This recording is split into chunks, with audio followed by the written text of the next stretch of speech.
NZ Aerosports, Icarus Canopies, now Gyro. That's right, we've rebranded, and Gyro is our next generation. It honours our founder, as that's the name we knew him by, but Gyro also marks the start of a new chapter.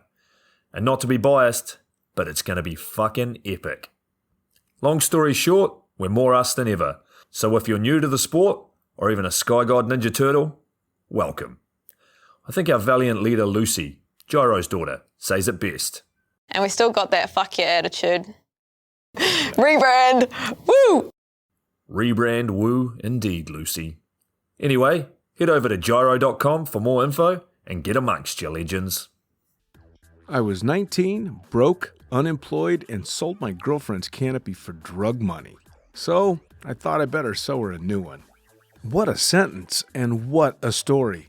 This describes the humble yet outrageous beginnings of NZ Aerosports, the home of Icarus Canopies, in the words of our founder himself.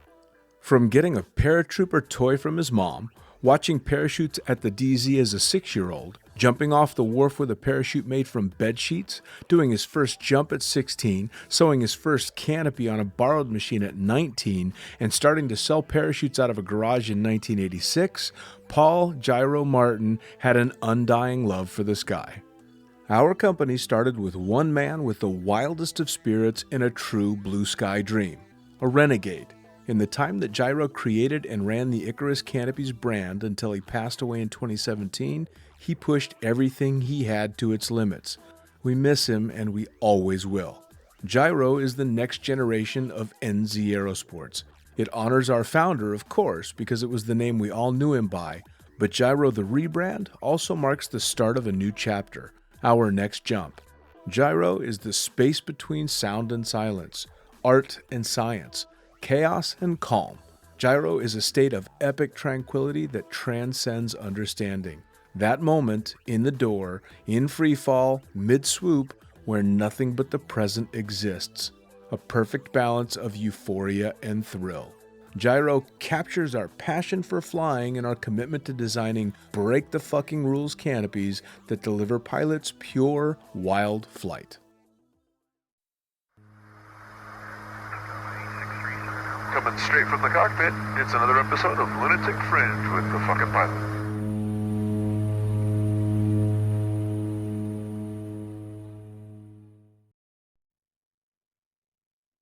Ready, set, go! Back in the can for another edition of the Lunatic Fringe podcast. And as I like to do quite a lot, I want to hear from all aspects of the sport, the old hacks and the pros and the beginners as well. So leading into that, tell me, who the fuck are you and what do you do?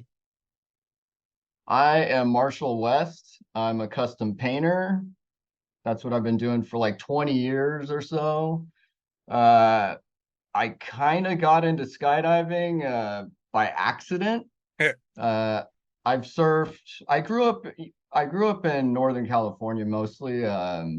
Huntington Beach. Los Gatos, Santa Cruz Mountains.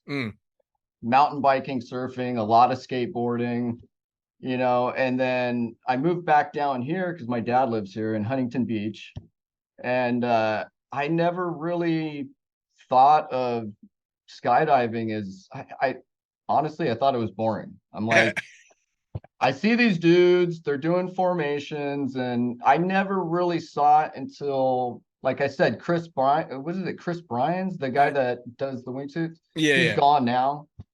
I started seeing some of those in my feed, and my wife and she had asked me a while ago, hey, you want to go on a tandem? And I'm like, fuck that. I don't want to I don't want to fuck it. Plus, I've always been deathly scared of heights. Like, I'm very scared of heights. Still to this day, but now I have more of an understanding about it, sort of. It's a weird thing. Well, Uh, it's funny. A lot of skydivers are scared of heights, but I always say to people that have never jumped that there's fear of heights and there's fear of altitude. I'm not scared of yeah, altitude because it's really fucking far above heights. It's when I yeah, get yeah. it's when I get closer to the ground that it starts getting scary. Yeah, the base heights look insane. Yeah, When you a start tall seeing ladder. trees that big, you're like, holy shit, Yeah, it's man. crazy. But I started watching some videos and I kind of started binge watching the team videos, Mm, the Friday freakout videos, sure. all the malfunction videos. And I just watched those over and over and over and over again. And to be honest, I'm kind of a gear whore. Mm, I spearfish a lot and I like all that technical, especially nowadays, the technology is crazy. sure. There's so much cool shit. Oh yeah. Everything, even in the 90s, I look at the videos from the 90s and see some of the stuff they're using. It's like, whoa, man, that's like, well, I mean, Yeah. it's Yeah, a lot definitely. different. Well, I it's kind of mean, it's funny that your initial reaction to skydiving was that you thought it might be boring, which says volumes to me because that shows how far it's come that it's so mainstream. Regular skydiving is so mainstream that people are like, eh, eh. well, no, that's not really why I thought it was boring necessarily, because I never watched it on YouTube. Mm, It was never in my feeds. I just kind of had a picture in my head sure, of guys jumping out of a plane, that old school stuff, sure, maybe Travis Pastrana and is doing his stunt or whatever. right. And then really the wingsuit stuff, which I'm not even interested in doing Yeah, because now I know what's involved in all that. sure, And I think those guys are absolutely crazy. I mean, they know what they're doing. It's a talent to sure. be Oh, I able to think fly they're one of crazy those too. dogs. I fucking love it. I think it's absolutely amazing.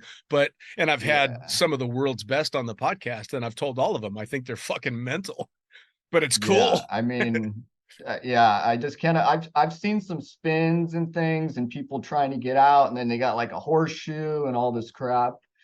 Um, but I asked my wife, I said, "Hey, you want to go on a skydive?" And she's like, I asked you that like 5 years ago. You didn't, you said it was stupid. Why jump out of a perfect, all the stupid excuses." Oh yeah. And I started looking up places to go. She's like, "Yeah, let's do it." So I looked up places. Obviously, Paris came up, Elsinore, and I didn't really do too much research. I'm just like, Elsinore's closer. Sure. So we scheduled. I actually, since I watched the weather so much, spearfishing and going on the boats and stuff and surfing, everything else, I'm like, I want to go in a day because it was in the winter time. Mm, So it gets kind of shitty over there. sure. And I'm just like in my head, I'm like, I want to go on a day that's not super crazy wind and all this stuff. So I actually pushed it off a couple weeks to get like that, try to get that like that perfect day, Sure. when it was sunny. Um, and I had a guy, Kyle, I don't know if you know who he is, I Goldmeyer. I probably wouldn't know names, but I know faces. Yeah, I had Kyle, and it's funny because Kyle is like the hardcore guy. Like, you don't fuck around. Right. This is what because he sees me coming and he's like, oh, this guy is a tough guy. I think he's fucking whatever. And I'm like the total opposite. I'm like, hey, dude, you tell me what to do. I'm gonna Sure. listen. I total humble myself. I want to learn. You know what I mean? Sure. So, and my wife, we kind of got in a fight on the way there. I mean, we did get in a fight because I'm like, stop being a pussy. Because she's like, what about our children? And we're going to, if I die, then you die. And what if we both die in the same plane? And, Right. all that shit went through my head plenty of times. And I'm like, you know what? We're doing it, Right. basically. Right. And I kind of weighed the risk and I watched so much stuff. And so she had Seth and he was total mellow, like, okay, this is what you're gonna do, blah, blah, blah, blah, blah. My guy's like, dude, you ready to skydive? We're and kind of fucking with me a little bit. Right. Like, Right. okay, come on, let's go. You ready? And so we get up there, and I wasn't really nervous until the door opened Sure. and that blast of wind comes in, and I start seeing people go out. And then I'm like, holy fucking shit, because I'm looking out like, oh, this is happening now. Like, Yep. this is happening, because you get like 15 minutes going up, right? And I just remember, I don't remember much, but the initial free fall was so intense because there's two people, you're falling very fast. And I just remember the acceleration being so fast, it never ended. It was just like, and I couldn't breathe Right. at all. I could not fucking breathe. So I'm holding my breath like I'm free diving. I'm like, the video is not good. Well, I'm like, nobody's first jump video is good. Nobody. oh, my wife's was fine. She was like, yeah, her tits are hanging out. Like, it's like all good. I'm like, yours looks great. I look like, I can't breathe. Sure. And we land. I just could not even believe it. I was like ecstatic. It hit me in a way that I think it hits people in two different ways. And I try to explain this to people. You either think it's a ride, or you think it's kind of something else. Sure. It's like almost like a religious experience, I'm telling you, man. Sure. For me, that's how I felt. Like, I was like, this is kind of something I've been looking for. Sure. Well, I mean, I think you're right. Life. There's definitely two schools of thought. I mean, there's a few more ways that people react, but there's a lot of people that do treat it as a ride, and they don't get quite what people like you and I do. But for anybody that's become a skydiver, something clicked, whether they hated it and something clicked, or they loved it and something clicked. Something fucking changed. And it just, was that burr that got under the saddle and they couldn't shake it, whether they signed up for the course that day or they waited a year to jump again. Something just got a hold of them and didn't fucking let go. And I know from talking to you previously, you got started a lot later than a lot of jumpers do. I mean, you got started as a skydiver at 45 with a wife and a kid. So things are hitting you a little bit differently than they do when they're 18, right? Yeah. I mean, a lot of things went through my head, and my AFF was not easy. So afterwards, I'm like, I'm doing this. I kind of made up my mind that I wanted to try it before I even did the tandem. Sure. And I talked to Seth. I said, he's like an old Army guy or military guy. He does contracts and shit like that. I said, hey, man, what's the best way for me to get into this? Like, how do I do it? Like, AFF, what do I do? He said, go do 10 to 20 minutes in the tunnel and then sign up for AFF. And I swear to God, I try to push this on people. Go do some tunnel time. Sure. Because once I was out of that airplane, after I did 20 minutes of tunnel with an instructor, an actual skydiver teaching me the signals and stuff like that and how to arch. I got in that tunnel and I was a mess. Sure. Like, I thought, oh, this shit's easy, man. You just fucking go in there and you're flying around. No, it's not. It was hard for me. Sure. To initially get kind of the arch down and not be potato chipping and doing all this shit. Well, it's a really unnatural thing, right? I mean, all of a sudden you're having to. It's weird. You're especially controlling that speed. Yeah. Well, the speed, because the air's soggy, and then you're controlling limbs that you can't see anymore because you're arching, so you can't see your hands, and your feet are back there somewhere doing God knows what. It really is strange. And I've pushed people with the tunnel as well, in that tunnel flying and skydiving are two completely different sports in a lot of ways, but what tunnel flying gives you is a body awareness in the air that you can't get any other way than that or jumping. Yeah, because you either just keep jumping and figure out like that, Yep. or, you're kind of got the cheat code a little bit. Yep. Oh, you do. And once I did that, I pretty much blew through my AFF, because anytime I was unstable or anything, I just fucking went back. Even if I'm on my back, I'm just like, boop, Yep. back right to level. I'm fine. I spun around coming out of the airplane once, and Sure. I would just go to the arch, and I'm like, oh, this is easy, right? I can always go to the arch position and chill. Yeah, man. Trust that arch. So now let me ask you, starting at 45 with a wife and kids, yeah. were you getting shit from the family, your wife, or outside the family, extended family, for starting something like jumping out of airplanes? Yeah, were you? Yeah, because spearfishing is dangerous enough as it is. Yeah, more dangerous, I would say. Yeah, and I've had a lot of friends die within the last 3-4 years, probably 4, maybe actually 6 people die that I know. Oof. So it can be very dangerous. Sure. And I go alone a lot, so which is not really the best thing to do. But I like to say I'm super conservative. But I kind of made it up.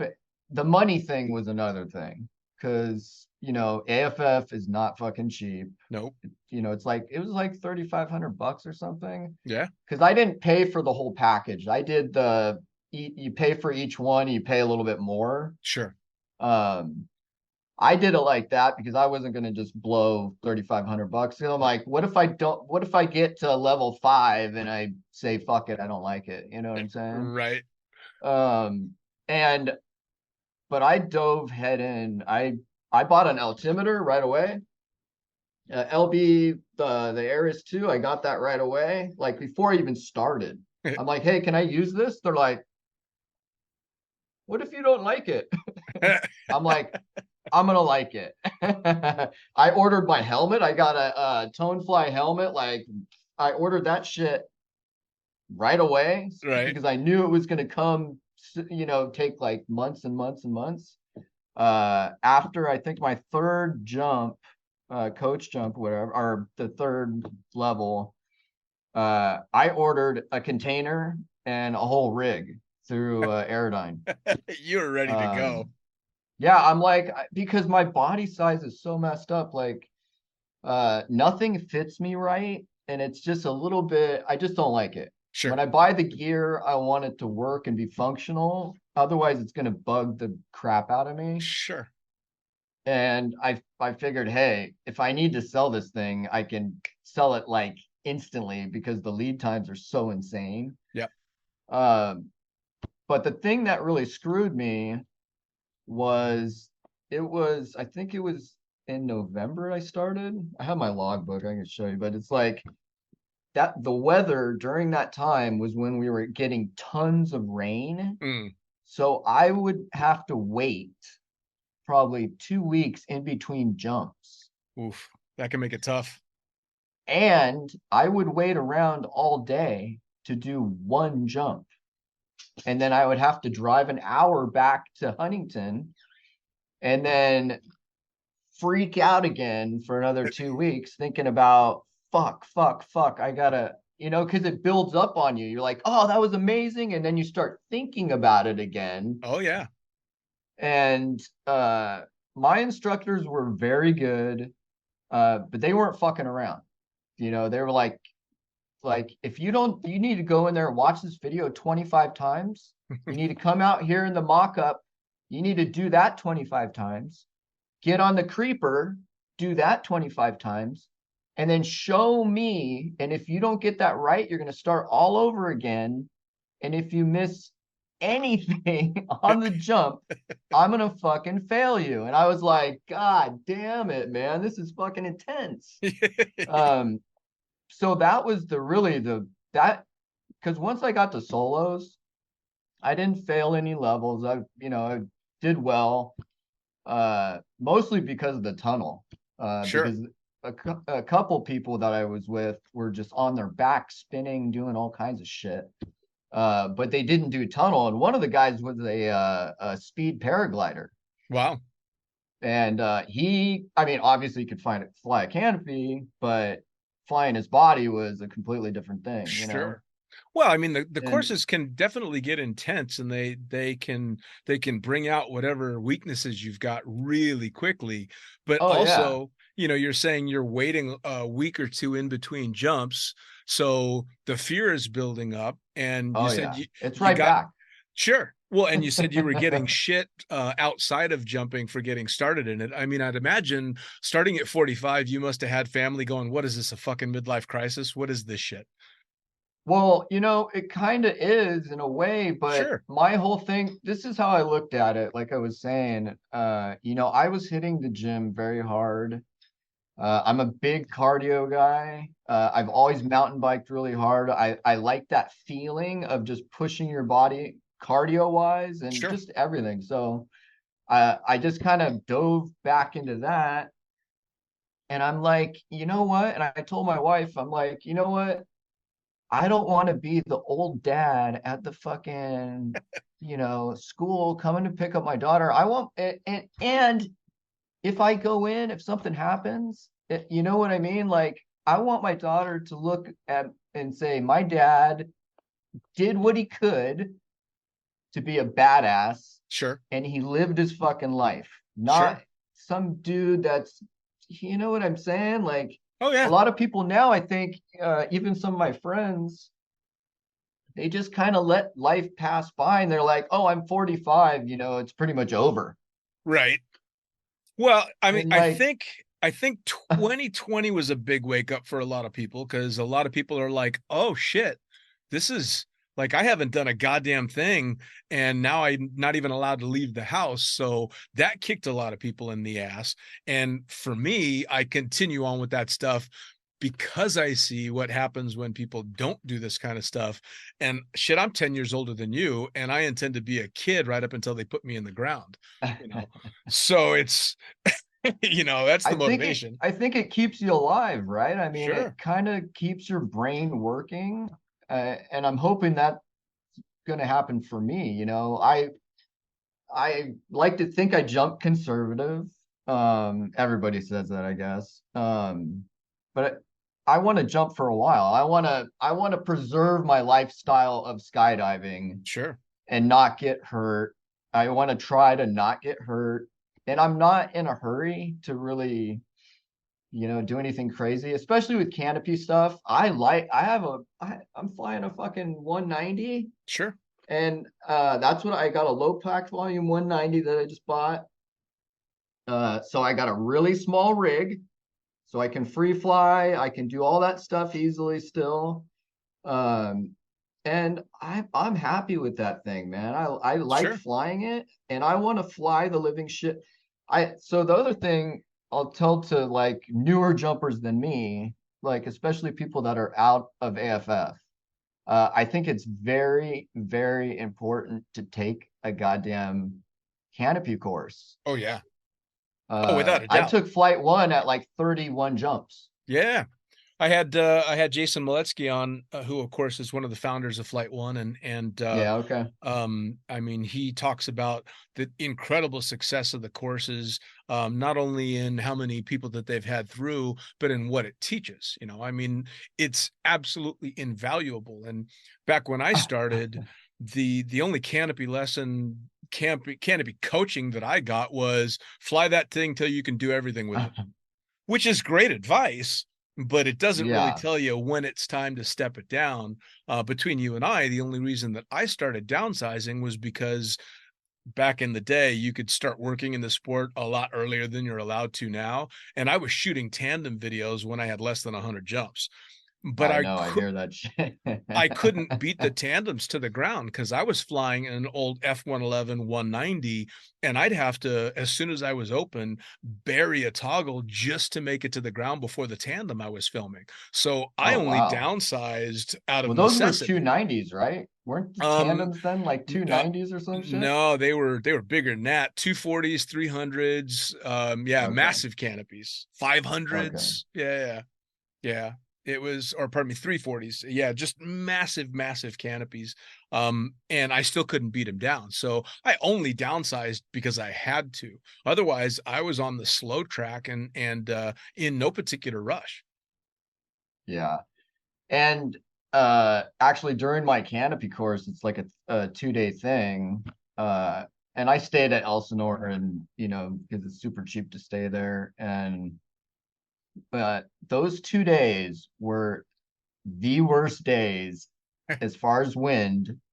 People were landing off left and right. I mean, we didn't even get all our jumps in because it kept going to the limit, going to the limit.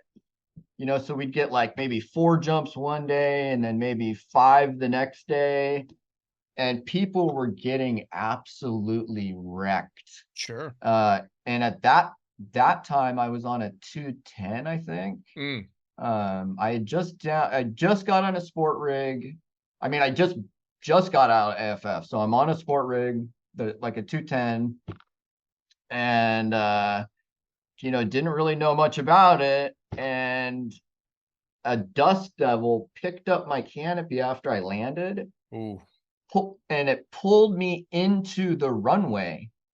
And the caravan was coming and had to fucking do a go around. He had one of his wheels on the runway. Oh man. And just went, and I'm like, fuck. I didn't know to pull the rears. Sure. I didn't know, to just kind of let it go down. I didn't know. Those boys in Elsinore are well trained though, so that's good. and that's the other thing, because I told Kyle, actually he told me, he's like, hey, you learn how to fly here, and a lot of military guys train there, because it's so random the way Sure. the wind is, especially like in the summertime. Everybody's like, oh yeah, I want to go jump in the summer. Actually, the summertime is the most dangerous. Dust devils. Because they just dust devils and fucking updrafts and all kinds of shit. It's fun, but it is crazy. Sure. And I'm kind of glad that's what happened, because now I'm like, okay, I know when to call it quits. I know when to stay on the ground. Yep. And I have no problem doing that. When it gets about, I don't know, 15, 16 miles an hour, I'm like, let's just see what everybody else is doing. Yeah, man. And I considered myself real lucky too, in that I started out at Skydive Las Vegas, which is still one of the most challenging drop zones I've ever jumped at. Consistently, it was the most challenging wind-wise and dust devil-wise. We had a kid that finished AFF just a couple of weeks before I did, that actually got caught by a dust devil at about 100 feet and was killed on my favorite rig, no less. Shit. Oh, yeah, wow. Man, they're no joke out there. But I learned how very quickly to land as good flying backwards as I did forward, because when you were working, especially at that drop zone, you jumped when the owner said jump. And man, oh man, there's something to be said for learning how to jump in that shit, but there's also a lot to be said for not having to do it. So you're saying flying the headwind is going faster than your forward speed, so that you're going like this as you're elevatoring down. Oh yeah, I've landed a Stiletto 135 going backwards almost as fast as it flies forward. Oh. Yeah. No, I think the strongest consistent winds that we were jumping in were well over 30 miles an hour. Holy shit. Oh yeah, nasty. The only thing that made it possible where we was were that with Mike Hawk. That's a good way to call him. Is that really his name? Is that really his fucking name? Michael Hawks was his name. Is his name? But it's Mike Hawk. Hawks, but still, it sounds like Without going into too much detail about working for him, that's pretty much how I felt it should be pronounced.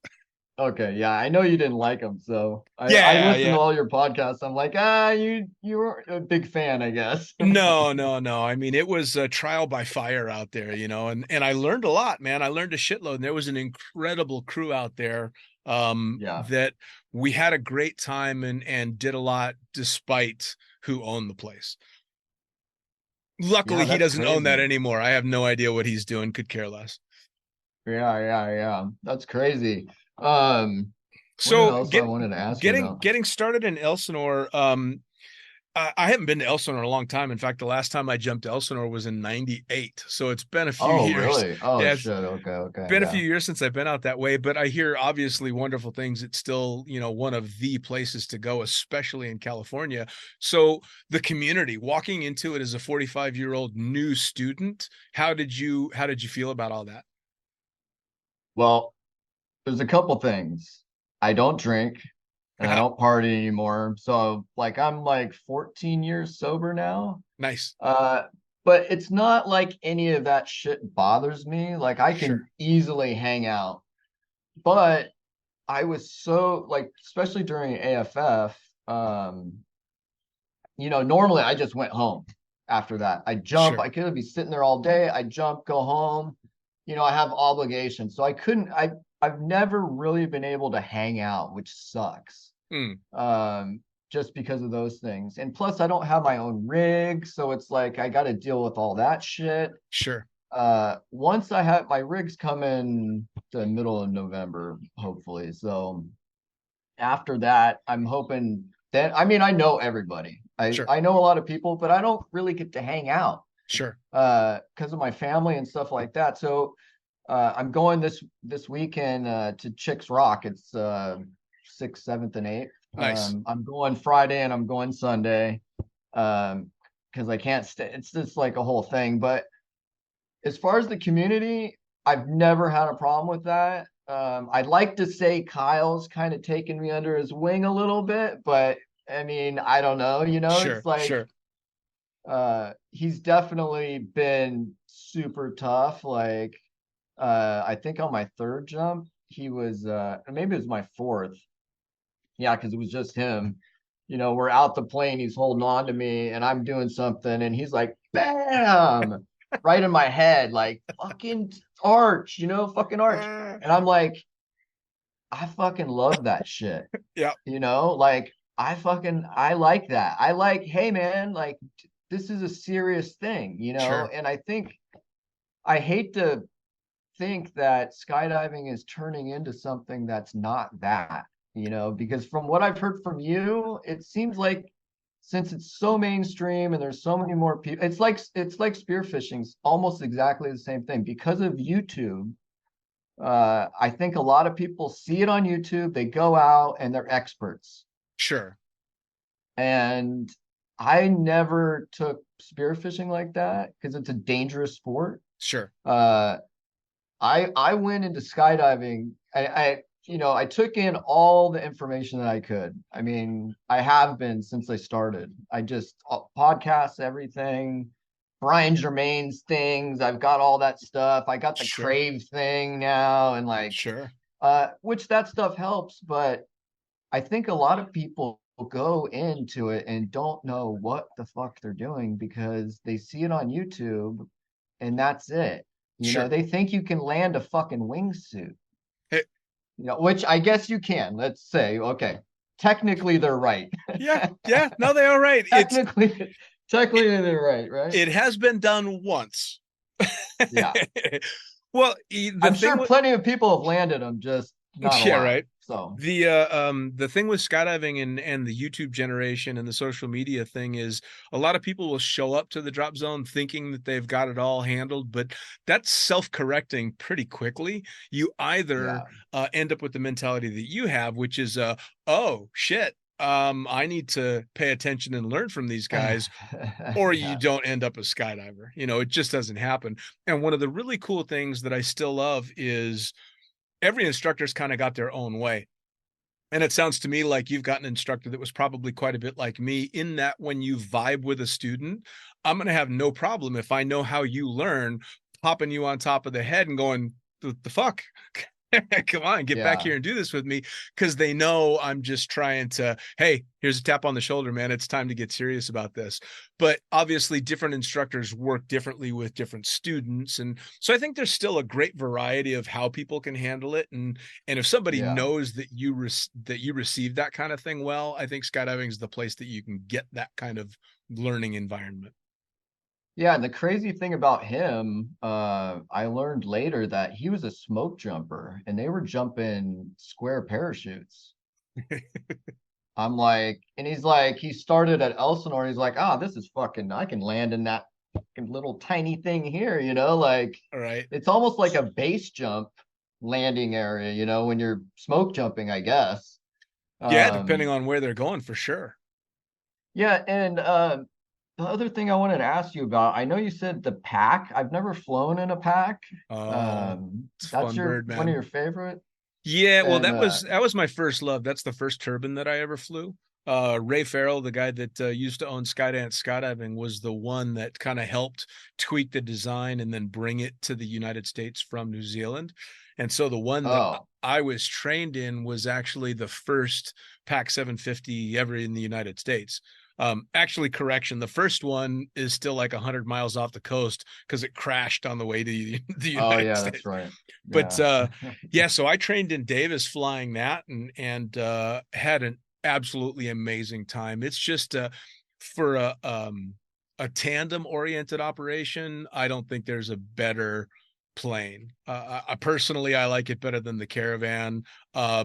It's not particularly fun jumper friendly in that it's got a shorter door than the Otter. Oh, yeah, yeah. So people much prefer an Otter if they're fun jumping. I had a lot of fun Okay. jumping out of it as well. But as a tandem instructor and a jump pilot, the Pack was a blast.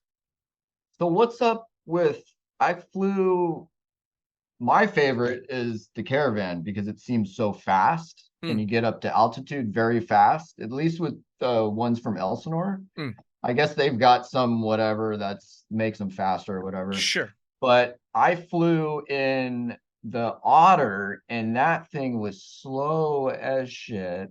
sure, And depends. it took forever and it was like I was breathing exhaust the whole time. Yeah. And So I'm just like, what the fuck is this, the Caravan conversions can be really fast, especially if they're not heavily loaded. Twin Otters, I've flown some ridiculously fast Twin Otters. I've had sub 15-minute turns from wheels to wheels, which is an Oh incredibly wow. fast turn in a Twin Otter. But that was a Twin Otter with brand new Dash 34 engines, super lightweight, beefy as just fast as fuck. And Yeah. so it's a variety, I mean, there's still Twin Otters out there that are operating with tired, smaller engines. It depends, obviously, if it's hot, if the plane's heavily loaded. But yeah, Twin Otters aren't necessarily the fastest, they're just a workhorse. And they have two engines because you started talking about that and I'm like, oh yeah, Yeah, yeah. there's The, only one fucking engine on a Caravan. yeah. And before, I want to say 5 years ago, I would have told you if the engine goes out on a Caravan, if you're high enough, all the jumpers are going to be able to get out. And you can actually, the glide ratio on a Caravan's really good. So you can make it quite a distance. But then at the operation I was flying at, we had a Black Hawk conversion Caravan and the engine seized completely about It just 2,300 feet. stopped. Yeah, and it did it without the propeller feathered. So that Yeah. plane went from 2,300 feet to the ground. And I want to say it was like something like 85 or 90 seconds. Everybody had to stay on board.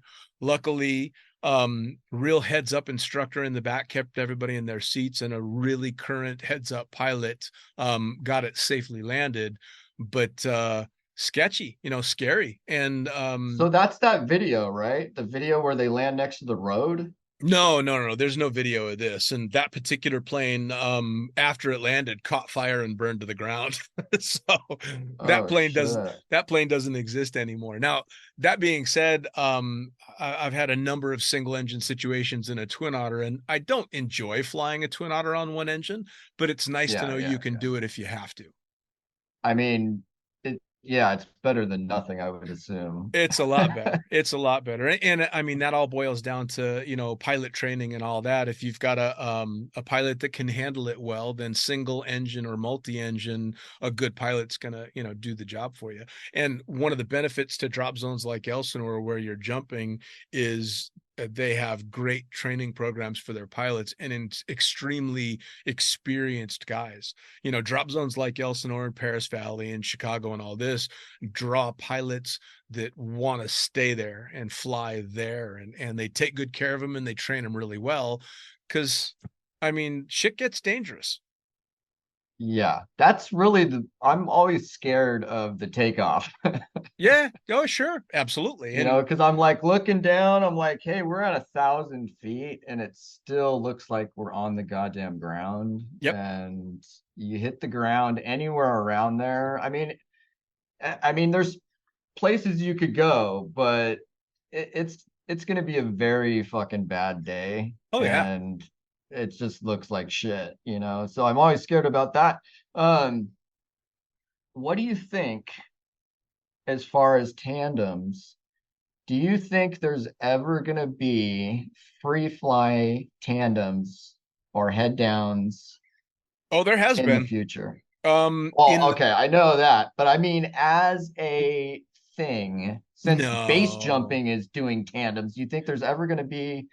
I don't think so, if only because the equipment's not really designed for it. And being in a head down orientation with students now, you're talking Oh, about, and the drogue sticking out, I well, guess. so you wouldn't be able to do free flying, you can't throw the drogue, right? So in Yeah. order to and I've filmed head down and sit flying tandems before, when they actually designed the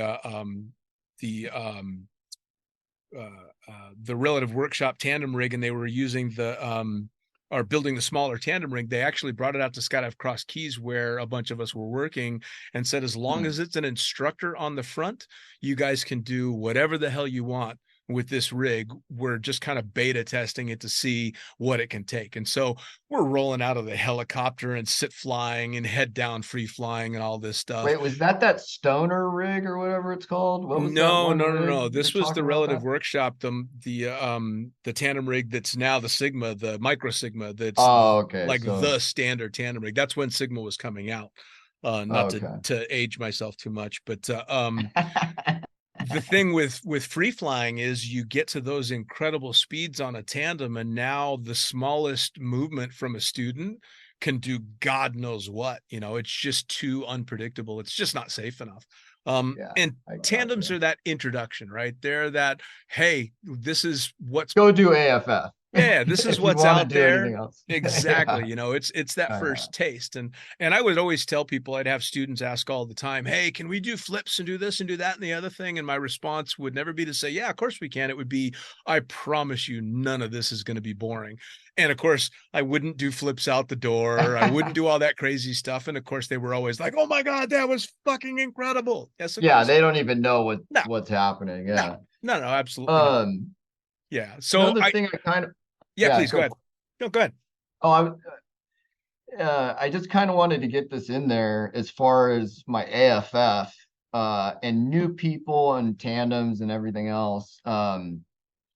I know it's very expensive to do your AFF and or even a tandem. You know, $200 is $200, especially now.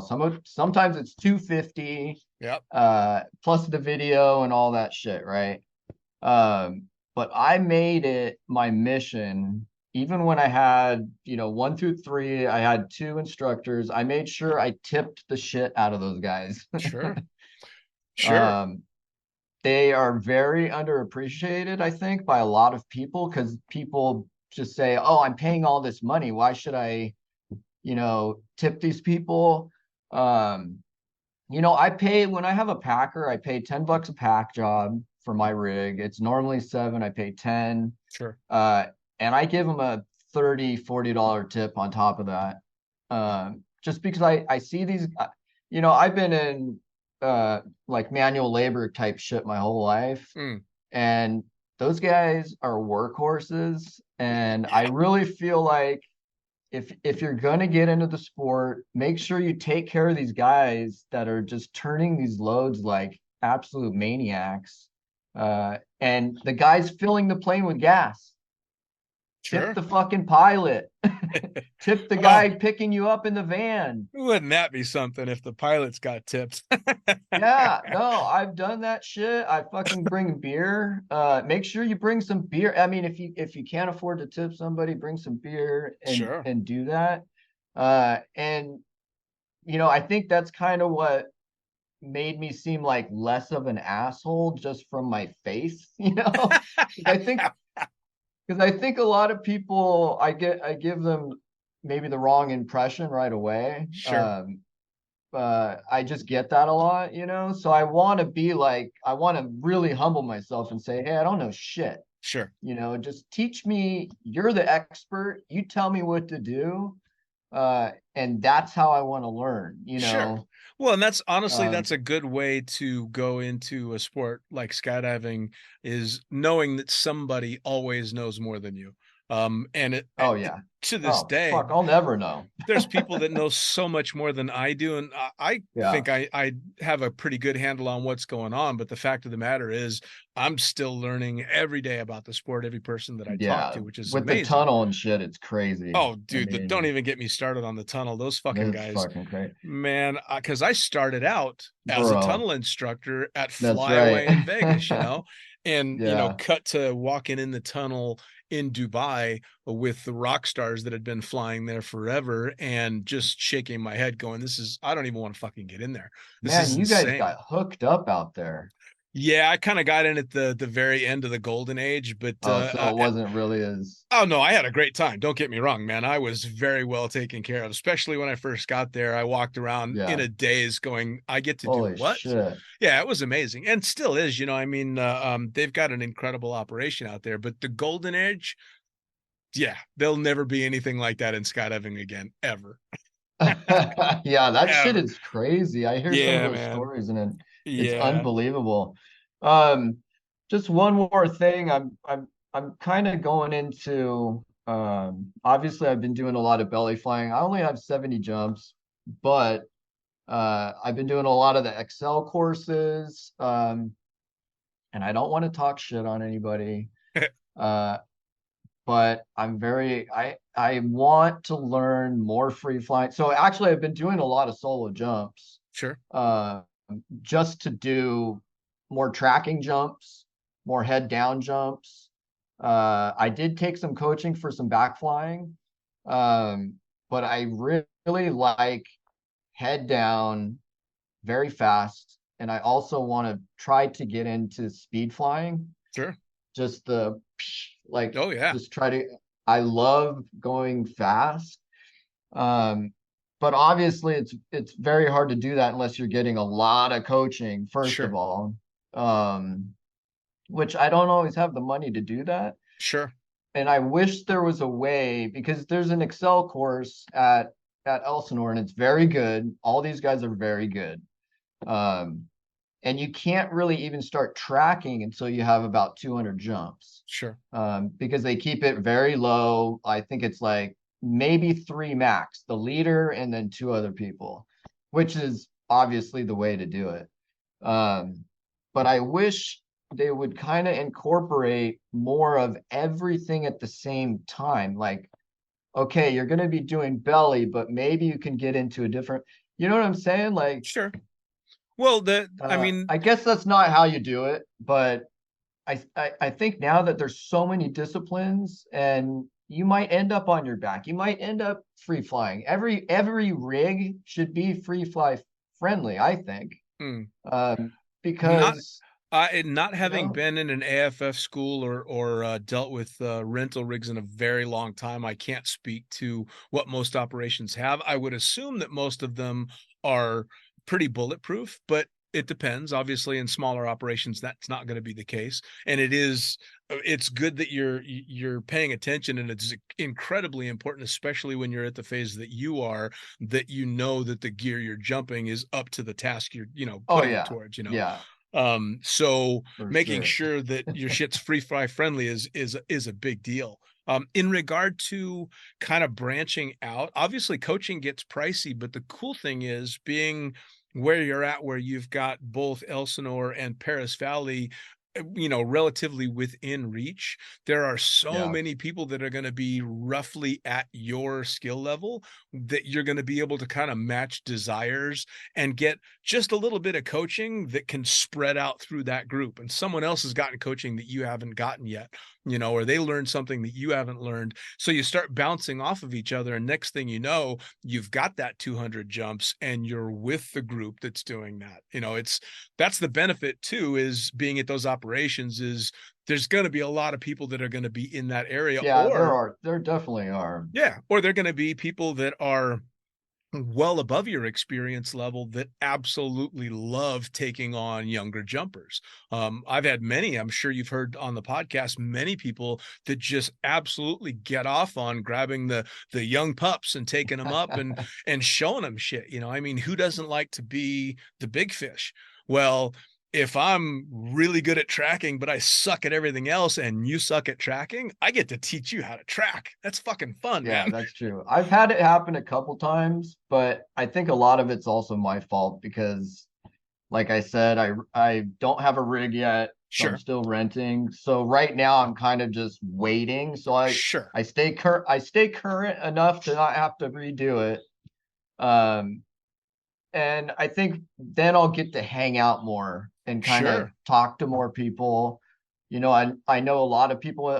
I know everybody's faces, but it seems like sometimes fun jumping, it's mostly just they kind of branch off into their little cliques.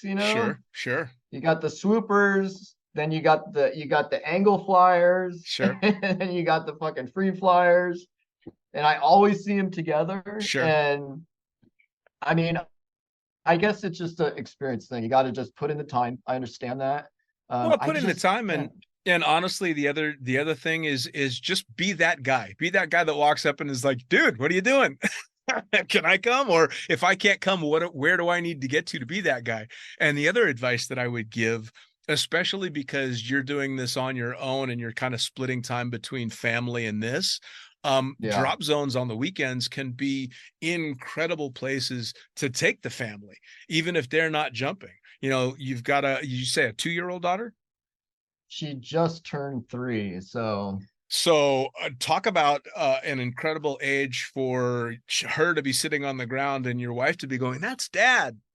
oh yeah, that's what she probably would like that. Yeah, man. Maybe Skydiving has I'll try become that. so much more of a family thing, even when the whole Yeah. family doesn't jump. Obviously, your wife's going to kill you if you try and drag her out to the drop zone every weekend if she's not partaking with you. But one Yeah, yeah. weekend every month or two, and you'd be surprised how much more you can focus on that as long as your wife and your kid are having fun on the drop zone as well. And you kind of get that social interaction that it sounds like you're not getting quite yet.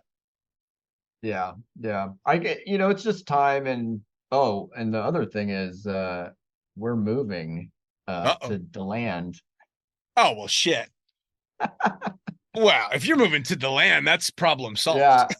I'm like, hey, because we were moving to Florida anyways. We were thinking about it because we can't afford shit here. It's too fucking expensive, man. We can't Sure, buy a house. It's just bad. sure, And we were looking more towards like Fort Lauderdale, and we're like, and I'm like, let me check out DeLand. I'm like, that's the mecca of skydiving, and it looks like a rad place. And yeah, I'm looking, well, Deltona is kind of where we're looking now. Um, it's got trees. It's got the ocean's close. yep. Oh Uh, man, I'll give you a list of names so damn and it, long. bro, you know what? Thank you. I was gonna ask you because we're moving in. I think April is when we're shooting for it. My wife just got hit and run yesterday, Oh shit, so and my van just got broken into like maybe a week or so ago. motivation Yeah, dude, to motivation to take the next step. yeah, we're over it. We're over it, man. So, not to say that Florida is less crazy or anything, but It's all uh, crazy everywhere, man. I've lived all around the we world now, man. It's nuts everywhere. yeah, we just want to be in a place that's kind of like a little bit more family friendly, trees, Sure, lakes, stuff like that. Not so much kind of the city. sure. Well, Um, and one of the things that you'll hear quite quickly about DeLand is family is a word that fits quite well. I mean, the people that are in DeLand, lots of them have been there for a very long time. They've made it home I for heard a it's very long awesome. time. Manufacturers, gear reps, Yeah. the Yeah. best of the best. Blue Skies magazine that I used to write for was based out of DeLand. It just is. Fly for life, right? Yeah, man, it's so you're going to a place where you're going to have ample opportunity to meet a ton of people, both more experienced that are happy to mentor and people that are at your level that are wanting to play. So, man, you're on the way to a great place. As a matter of fact, Yeah. as we wrap things up, how do people find out about you? How do they get a hold of you? So for the people that are listening from DeLand right now that are like, this guy sounds cool, I want to go jump with him. How are they going to get a hold of you? I guess my email is probably the best thing. It's marshallwest78@gmail.com. Cool. I'm on Facebook, but it's just Marshall West. I don't know anything about Facebook really. So What I'll recommend with uh, Facebook, there's and I'm sure oh, you've heard. I'm on the beginning. Yeah, man, I'm on that. Yeah, yeah. that's the I Beginner commented on one Skydiving of your Forum. things. That's an I absolutely great site to kind of put feelers out as well, especially And I if you're going read to be your relocating. book 3 Oh, times nice, so far. I fucking love it. nice. It's the best. Anybody out there, go read the fucking book. I need to get the stripper one too. The Yeah, accidental the stripper. accidental stripper. Um, Yeah. The Lunatic Fringe I book is the mean, one you're talking about. That was all Blue I Sky stuff. really, I don't understand how I didn't hear about you like sooner because you sound like the skydiver that I've always like been meaning to meet. That's why I emailed you because I'm like, this dude sounds fucking real, and he sounds like a nice guy, and he's lived a lot of cool shit at Cross Keys and all that shit. Yeah, man. I don't I know, was sounded rad, dude. I had a really lucky career and have met a lot of amazing people and Yeah, I've said it many times. The coolest thing about me are my friends and the people that I get to hang out with, because at the end of the day, I'm an average skydiver, an average workhorse, and an average jump pilot that's just been in the right place at the right time and had amazing perfect time. experiences. And you're just getting started, man. And the coolest fucking thing about Yeah. skydiving is at 45, you're still just getting started. Oh yeah, yeah. Got- I hope I have a little bit of time left to just learn and have fun, and that's all I want to do. I mean, Well, I'm so fucking addicted to it. you've got the right So mentality in that you're not in a rush to do anything crazy. You know when to say, yeah, that's not quite for me yet. And taking yeah, your time to get into it. So, Marshall, I love the fact that we had a chance to sit down and talk. I wish you all the best of luck in the adventure ahead, and I thank you, guarantee man. DeLand, you're gonna love it, man. Really Yeah, appreciate it. hey, I appreciate you having me on, man. You're rad. So It's been thank fantastic. you. Take care, man. All right, bro. Yeah.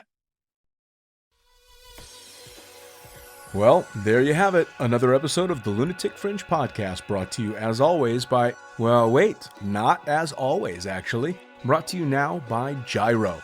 Formerly known as NZ Aerosports, you'll head to gyro.com for their next level line of canopies. By Pussfoot, the Extreme Sports Collective. Head over to pussfoot.com to check it out. By Summit Parachute Systems, check out summitparachutesystems.com to talk to Jarrett Martin and the gang about kick-ass pilot rigs, rigging courses, and more. By Flyaway Indoor Skydiving, go to flyawaytn.com and check out all the cutting-edge stuff to come. By Pure Spectrum CBD, head to purespectrumcbd.com to check out their wide range of CBD products. And as for us, head to the lunaticfringepodcast.com to listen to any of the hundreds of episodes currently available, hit the link for our YouTube channel, pick up your copy of the Lunatic Fringe book or The Accidental Stripper, and get a sneak peek at upcoming guests. Once again, thanks for listening, and we'll see you next time.